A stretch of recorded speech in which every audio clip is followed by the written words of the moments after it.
ആലോചിച്ചിരിക്കുന്നത്. പക്ഷേ അന്തിമമായി ഞങ്ങൾ പ്രഖ്യാപിക്കുന്നതിന് മുമ്പ് UDF നേതൃത്വവുമായി ആലോചിച്ച് ചർച്ച ചെയ്ത് തീരുമാനിക്കും. അവകാശപ്പെട്ട മന്ത്രിസ്ഥാനം ഉടൻ ആവശ്യപ്പെടണമെന്നായിരുന്നു യോഗത്തിന്റെ പൊതുവികാരം.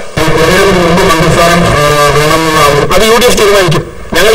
ഞങ്ങളുടെ ആഗ്രഹം അങ്ങനെ ആയിരിക്കുമല്ലോ. പക്ഷെ ഞങ്ങളത് UDFന്റെ തീരുമാനത്തിന് വിധേയമായിട്ടല്ലാതെ അത് സംബന്ധിച്ച് ഞങ്ങൾ അന്തിമ തീരുമാനം കൈക്കൊള്ളില്ല. തിരഞ്ഞെടുപ്പിന് മുമ്പ് മന്ത്രി വേണമെന്ന കാര്യത്തിൽ കടുത്ത നിലപാട് സ്വീകരിക്കേണ്ടതില്ലെന്നും എന്നാൽ മന്ത്രിസ്ഥാനത്തിന്മേലുള്ള അവകാശത്തിന് കോട്ടം സംഭവിക്കാതെ സൂക്ഷിക്കണമെന്നുമാണ് തീരുമാനം. മനോരമ ന്യൂസ്, തിരുവനന്തപുരം. UDFന്റെ സ്വന്തം മണ്ഡലമെങ്കിലും ആഞ്ഞു പിടിച്ചാൽ പിറവം പിടിക്കാമെന്ന കണക്കുകൂട്ടലിലാണ് ഇടതുമുന്നണിയുടെ നീക്കങ്ങൾ. 2006 വിജയിക്കുകയും കഴിഞ്ഞ തവണ വിജയത്തിന് അടുത്തെത്തുകയും ചെയ്ത MJ ജേക്കബ് തന്നെ സ്ഥാനാർത്ഥിയാവാനാണ് സാധ്യത. 1980 PC ചാക്കോ ഇടതുമുന്നണി സ്ഥാനാർത്ഥിയായി മത്സരിച്ച് വിജയിച്ചു. പിന്നീട് ബെന്നി ബെഹനാനെതിരെ ത്രികോണ മത്സരത്തിന്റെ ആനുകൂല്യത്തിൽ ഗോപി കോട്ടമുറിക്കൽ വിജയിച്ചു.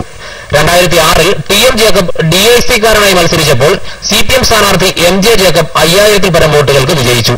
പിറവം മണ്ഡലത്തിലെ ഇടതുമുന്നണിയുടെ വിജയചരിത്രം ഇവിടെ തീരുന്നു. പിറവം, എടക്കാട്ടുവയൽ, ആമ്പല്ലൂർ, മുളന്തുരുത്തി, ചോറ്റാനിക്കര, മണിയട്, രാമമംഗലം, പാമ്പാക്കുട, കൂത്താട്ടുകുളം, തിരുമാറാടി, ഇലഞ്ഞി, പഴയ തിരുവാങ്കുളം പഞ്ചായത്തിന്റെ ഭാഗങ്ങൾ എന്നിങ്ങനെയാണ് പിറവത്തിന്റെ ഭൂമിശാസ്ത്രം. കഴിഞ്ഞ പഞ്ചായത്ത് തിരഞ്ഞെടുപ്പിൽ എല്ലായിടത്തും ജയിച്ചത് UDF. ഇടതുപക്ഷ സ്വാധീനം കൂത്താട്ടുകുളം, ചോറ്റാനിക്കര, തിരുവാങ്കുളം എന്നിവിടങ്ങളിൽ ഒതുങ്ങുന്നു. എന്നിട്ടും നിയമസഭാ തിരഞ്ഞെടുപ്പിൽ TM ജേക്കബിന് ജയിക്കാനായത് വെറും 157 വോട്ടുകൾക്ക്. ഇവിടെയാണ് ഇടതുപക്ഷത്തിന്റെ പ്രതീക്ഷയും. സ്ഥാനാർത്ഥി MJ ജേക്കബായിരിക്കുമെന്ന് ഏതാണ്ട് ഉറപ്പ്. MJ ജേക്കബിന്റെ വ്യക്തിപ്രഭാവം കഴിഞ്ഞ 2 തെരഞ്ഞെടുപ്പുകളിലേതുപോലെ ഇത്തവണയും ഗുണകരമാകുമെന്ന് CPM കണക്കുകൂട്ടുന്നു.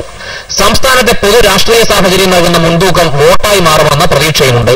യാക്കോബായ സഭ സ്ഥാനാർത്ഥി നിർണയത്തിൽ നടത്തുന്ന ഇടപെടൽ മണ്ഡലത്തിൽ ന്യൂനപക്ഷമെങ്കിലും ഓർത്തഡോക്സ് സഭാവിശ്വാസികളിൽ ഉണ്ടാക്കുന്ന പ്രതികരണവും ഇടതു പ്രതീക്ഷയാണ്.